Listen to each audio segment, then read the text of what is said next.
Welcome to This Explainer. Today, we're diving into the absolute pendulum swing that is Argentina's history.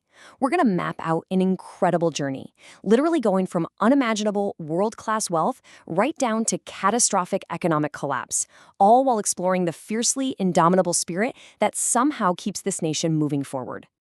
Right off the bat, consider this staggering number, 5,000%. That is the actual level of hyperinflation Argentina experienced back in 1989.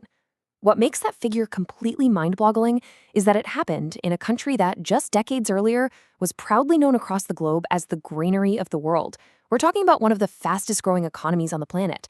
So how on earth does a nation go from unparalleled prosperity to literally needing wheelbarrows of cash just to buy everyday groceries?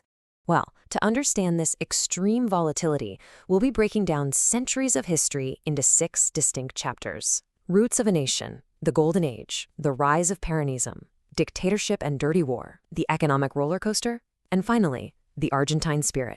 Let's jump into Chapter 1, Roots of a Nation. We really need to start at the beginning to see how the foundations here were laid way before any European ships ever arrived on the shores. You see, human beings occupied the current Argentine territory for over 12,000 years. And these indigenous societies, they weren't just nomadic hunters. They actually built highly organized civilizations, mega cities, and really advanced agricultural systems. But, as you can imagine, everything shifted abruptly with the Spanish arrival in the early 1500s. If we fast forward through centuries of colonial rule, we eventually arrive at the May Revolution of 1810, which ultimately culminated in the historic 1816 Declaration of Independence at Tucumán. Now, the birth of the modern Argentine state was defined by a pretty tragic contrast. On one hand, you had this flourishing new European identity built on a massive influx of Spanish and Italian settlers. But on the exact opposite side, there was the devastating cultural and economic exclusion of indigenous populations. Native groups, like the Mapuche, were pushed entirely to the periphery. They were subjected to systemic policies of erasure and territorial loss, basically all to create a more homogeneous nation in the eyes of the 19th century ruling elite. That brings us to Chapter 2, the Golden Age. Moving into the late 19th and early 20th centuries, Argentina saw an absolute explosion of prosperity, fueled by modern agriculture and global integration. To put the scale of this demographic shift into perspective, just think about this. 5 million European immigrants poured into the country, joining just 2 million local inhabitants. Essentially, they were emptying out a war-ridden Europe to chase the promise of the Pampas, those incredibly fertile Argentine plains. This massive influx created the most cosmopolitan nation in the world at the time, deeply enriching the workforce and fueling an unprecedented agricultural boom.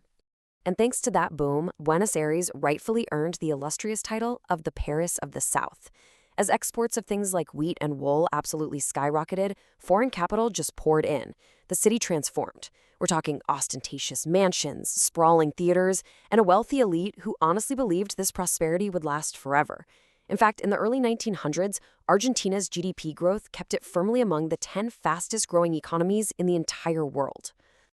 But things change. Chapter 3, the rise of Peronism. As global markets shifted and the Great Depression hit, that economic triumph began to unravel, making way for a new political force in the 1940s. Let's dive into Peronism, or justicialism. Born from the leadership of Juan Domingo Perón and his charismatic wife, Eva, this movement completely reshaped the relationship between the state and the citizen. Eva Perón, who famously rose from poverty to become an immensely powerful first lady, had this incredible instinct for the needs of the working class. Together, they championed a heavily intervened economy, promising wealth redistribution and social justice for the marginalized. Now, impartially speaking, Peronism left a deeply polarizing dual legacy. On one side of the coin, you have massive social uplift. We're talking expanded labor rights, nationalization of industries like the railways, and genuine political empowerment for the working class. But on the flip side, there was a heavy cost: rigid state control, widespread censorship, the prescription of political opposition, and economic isolation that eventually led to stagnation and mounting debt. It's a highly complex legacy that actually still defines Argentina politics today. Moving to Chapter 4, Dictatorship and Dirty War. The pendulum swung violently once again in 1976 when a military junta seized power, plunging the nation into its absolute darkest chapter: 30,000. Take a moment to let that number sink in. This sobering figure represents the estimated number of people who were, quote-unquote, disappeared by the state during the Dirty War, which lasted from 1976 to 1983. It's a deeply traumatic number that continues to haunt the nation's collective memory. During this time, the military government enacted a brutal, systematic campaign of state terrorism against perceived left-wing subversives. They maintained their grip through mass kidnappings, secret clandestine torture centers, and widespread media disinformation, literally trying to erase these citizens from existence.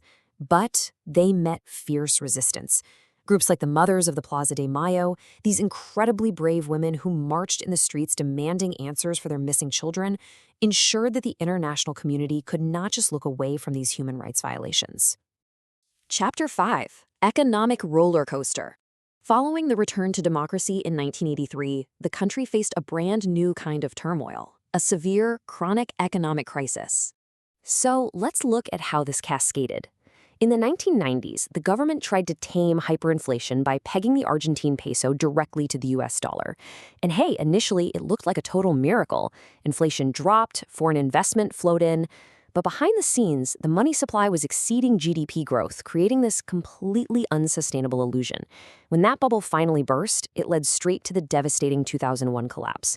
We are talking massive currency devaluation, closed banks literally holding people's life savings hostage, chaotic riots in the streets, and a president fleeing the capital by helicopter. It was a total fracture of institutional trust.